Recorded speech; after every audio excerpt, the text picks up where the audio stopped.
요즘 한 번 구원 받았다고 해서 영원히 구원받는 건 아니다 라는 말을 자주 듣습니다. 그래서 많은 분들이 마음이 흔들리고 불안해지기도 하지요. 하지만 성경은 분명히 말합니다. 진짜 구원은 하나님이 시작하신 일이기에 끝까지 지켜집니다. 구원은 우리의 힘으로 붙드는 것이 아니라 하나님의 은혜로 붙들리는 것이기 때문입니다. 그렇다면 왜 어떤 사람들은 방종하거나 믿음의 열매가 없는 모습으로 보일까요? 그건 두 가지 경우일 수 있습니다. 처음부터 구원을 소유하지 못했거나 하나님이 지금 강하게 붙들고 계셔서 돌이키게 하시는 과정일 수 있습니다. 무엇보다 중요한 것은 예수님이 직접 주신 약속의 말씀을 다시 붙드는 것입니다. 먼저 예수님의 확언부터 들려드릴게요. 내가 그들에게 영생을 주노니 영원히 멸망하지 아니할 터이요 또 그들을 내 손에서 빼앗을 자가 없느니라. 그들을 아무도 아버지의 손에서 빼앗을 수 없느니라. 사도 바울은 로마서 8장 30절에서 이렇게 말했습니다. 하나님이 미리 정하신 사람들을 부르시고 의롭다 하시고 영화롭게 하셨다. 또 에베소서 1장 13절에서 14절에서는 하나님이 우리를 성령으로 인치셨다고 말합니다. 이것은 단순한 임시 표시가 아니라 지울 수 없는 하나님의 소유표입니다. 하나님은 우리를 절대로 놓지 않으십니다. 베드로도 이렇게 고백합니다. 우리가 하나님의 능력으로 믿음을 통해 보호를 받는다. 즉, 우리의 구원은 우리가 스스로 지켜내는 것이 아니라 하나님의 능력이 끝까지 보호하신다는 말입니다. 핵심은 분명합니다. 구원의 뿌리는 우리의 손에 있지 않고 하나님의 손에 있습니다. 그렇다면 자연스럽게 이런 질문이 생기죠. 그럼 성경 속에 나오는 무섭고 두려운 경고 구절들은 도대체 어떤 의미일까? 히브리서 6장과 10장은 신앙생활을 하는 사람들에게 큰 경고처럼 들립니다. 히브리서 6장은 한번 빛을 받고 하나님의 은사를 맛보고 성령에 참여한 자들이 타락하면 다시 새롭게 하여 회개할 수 없다는 말씀으로 많은 사람들의 마음을 무겁게 만듭니다. 마치 구원을 받았다고 생각했는데 다시 잃을 수도 있는 것처럼 보이기 때문이죠. 히브리서 10장 역시 진리를 아는 지식을 받은 후에 짐짓 죄를 지으면 다시 속죄하는 제사가 없다라고 선언합니다. 이 말씀도 신자들에게 깊은 두려움을 줍니다. 혹시나도 진리를 알면서 죄 가운데 살아가면 끝나는 게 아닌가 하는 불안이 생기지요. 그리고 예수께서 하신 주여 주여 하는 자마다 다 천국에 들어가는 것이 아니오 는 말씀은 더 직접적으로 가슴을 치게 만듭니다. 겉으로는 신앙생활을 열심히 한 것 같지만 마지막 날에 주님께서 내가 너를 도무지 알지 못한다 하신다면 얼마나 두려운 일일까요? 이러한 성경의 경고 말씀은 너는 이미 구원을 잃었다 라는 선언이 아닙니다. 하나님께서 우리를 두렵게 하시려는 것도 아닙니다. 그보다는 끝까지 믿음을 붙잡고 살아가도록 도와주시는 하나님의 방법입니다. 생각해보세요. 도로에 낭떠러지 위험이라는 표지판이 있다면 그건 너는 곧 떨어질 거야 라는 뜻이 아니라 위험하니 조심해라, 이쪽으로 가지 마라 라는 뜻입니다. 성경 속 경고도 마찬가지입니다. 믿는 사람들이 길에서 벗어나지 않도록 안전하게 지켜주는 울타리 같은 역할을 하는 것이죠. 요한일서 2장 19절은 이 점을 더 분명히 설명합니다. 만일 그들이 우리와 같은 믿음을 가진 사람들이었다면 우리 곁에 계속 있었을 것이다. 그러나 떠났다는 것은 그들이 처음부터 진짜 믿음의 사람이 아니었다는 증거다. 즉, 믿음에서 완전히 떠난 사람은 처음부터 하나님과 참된 관계를 맺지 않았다는 말입니다. 또 예수님이 말씀하신 씨 뿌리는 비유는 믿음의 모습이 여러 가지일 수 있다는 걸 보여줍니다. 돌밭에 떨어진 씨는 처음에는 싹이 납니다. 그래서 잠시 믿는 것처럼 보이지만 뿌리가 얕기 때문에 어려움이나 환난이 오면 금방 시들어 버립니다. 이것은 겉으로만 잠시 믿는 것처럼 보이는 사람을 가리킵니다. 여기서 알 수 있는 중요한 점은 잠시 믿는 일시적인 믿음은 있을 수 있지만 구원에 이르는 참된 믿음은 끝까지 자란다는 것입니다. 즉, 믿음이 오래 지속되는 것 자체가 구원을 얻는 원인은 아니고 오히려 끝까지 지속되는 모습이 참된 구원의 증거라는 말입니다. 그리고 그 믿음을 끝까지 자라게 하시는 원인은 사람의 의지나 노력에 있지 않습니다. 항상 그리스도의 은혜와 하나님의 붙드심이 그 이유입니다.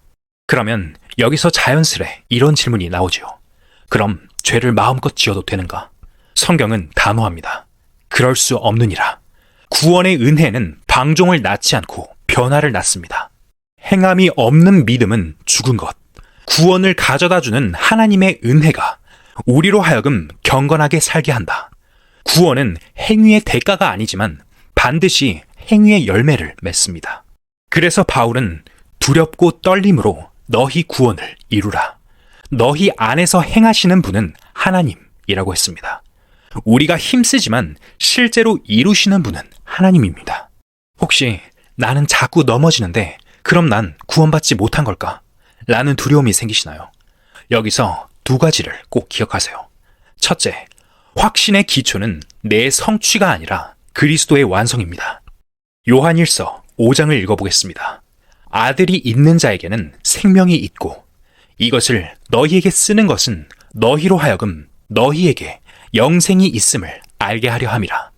확신은 내 손의 힘이 아니라 그분의 십자가와 약속 위에 섭니다. 둘째, 아버지의 징계는 버림의 신호가 아니라 사랑의 신호입니다. 주께서 사랑하시는 자를 징계하시고 죄를 괴로워하며 돌아오고자 하는 마음, 그것 자체가 이미 성령의 일하심입니다. 그렇다면 히브리서 6장은 어떻게 이해할까요? 히브리서 6장은 많은 사람들이 읽을 때 가장 헷갈리는 부분 중 하나입니다. 거기 보면 어떤 사람들이 하나님의 은사를 맛보고 성령에 참여한 바 되었다 라고 표현됩니다. 얼핏 보면 이 사람들이 구원을 받은 것처럼 느껴집니다. 그런데 원문에서 맛보았다는 표현은 잠깐 경험해 본 것을 말합니다.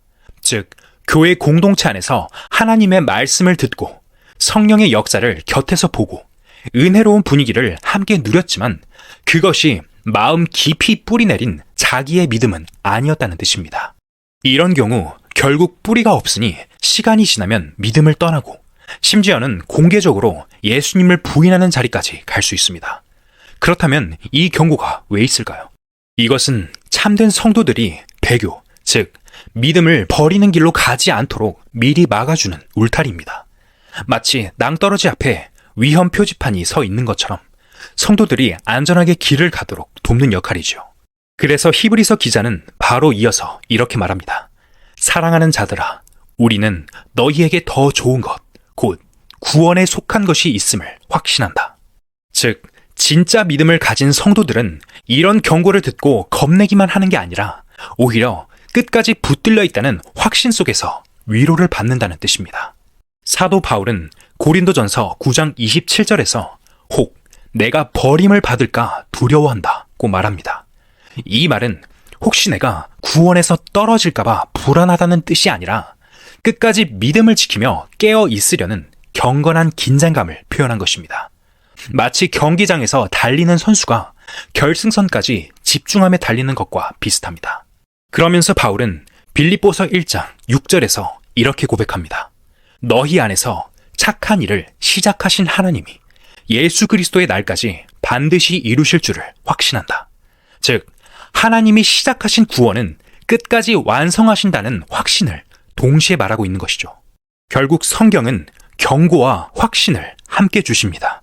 경고는 우리가 방심하지 않도록 울리는 알람 시계와 같고 확신은 우리가 흔들리지 않도록 붙잡아주는 안전벨트와 같습니다. 그렇다면 지금 나는 어떻게 살아야 할까요? 첫째, 복음으로 돌아가 확신의 기초를 세우세요. 그리스도 예수 안에 있는 자에게는 결코 정죄함이 없다 라는 말씀처럼 우리는 이미 예수 안에서 용서받고 자유로운 사람임을 기억해야 합니다. 둘째, 말씀과 기도, 교회 공동체와 예배 안에 머무르세요. 하나님은 이런 은혜의 수단을 통해 우리를 끝까지 지켜주십니다. 셋째, 죄와 싸우세요. 넘어지더라도 즉시 회개하고 다시 일어나야 합니다. 회개는 구원을 다시 얻는 거래가 아니라 자녀가 아버지께 숨 고르듯 돌아오는 삶의 호흡입니다. 넷째, 스스로를 점검하세요. 너희가 믿음 안에 있는가 시험하고 확증하라. 점검은 우리가 구원에서 탈락했는지를 따지는 재판이 아니라 건강검진과 같습니다. 내 안에 신앙의 생명 징후가 있는지 확인하는 것이죠. 예를 들면 복음을 사랑하는 마음, 죄에 대한 민감함, 말씀에 대한 갈급함, 형제를 사랑하는 태도, 점점 자라나는 순종이 그런 증거들입니다. 가룟 유다는 예수님과 함께 다니며 말씀도 듣고 기적도 가까이에서 보았습니다. 하지만 결국 예수님을 은 30에 팔아넘겼습니다. 성경은 이미 요한복음 6장에서 유다가 처음부터 예수님께 진짜로 속한 사람이 아니었다고 말합니다. 그는 겉으로는 제자였지만 속으로는 아니었던 사람의 대표적인 모습입니다. 반면에 베드로는 달랐습니다. 그는 예수님을 3번이나 부인하는 큰 죄를 지었지만 곧 회개하고 다시 돌이켰습니다. 그리고 끝내는 믿음을 지키다가 순교의 자리까지 갔습니다. 여기서 중요한 차이는 이것입니다. 일시적인 실패와 최종적인 배교는 다르다는 것입니다. 참된 성도는 잠시 넘어질 수 있지만 하나님께서 다시 일으켜 세워주십니다. 하나님은 자기 자녀를 끝내 버려두지 않으십니다. 마지막으로 이 한 문장을 마음에 깊이 새겨두면 좋겠습니다. 확신은 내 손의 힘이 아니라 하나님의 손에서 온다. 그러나 그분이 나를 붙드실 때 내 삶은 반드시 그 손의 능력을 드러낸다. 그래서 우리는 이렇게 고백할 수 있습니다. 너희를 능히 지켜 거침이 없게 하시며 그 영광 앞에 흠없이 기쁨으로 서게 하실 분. 이것이 바로 성도의 견인, 끝까지 지켜주시는 은혜이자 동시에 성화, 점점 변화되는 삶의 길입니다. 구원은 영원히 변하지 않습니다. 그리고 그 영원한 구원은 오늘을 살아가는 우리를 새롭게 만듭니다. 오늘도 그분의 손에 안심히 의지하며 그 손에 이끌려 끝까지 걸어갑시다. 혹시 더 궁금한 점이나 나누고 싶은 이야기가 있으시다면 언제든지 편하게 댓글로 남겨주세요. 함께 고민하고 말씀 안에서 답을 찾아가는 시간이 되길 바랍니다.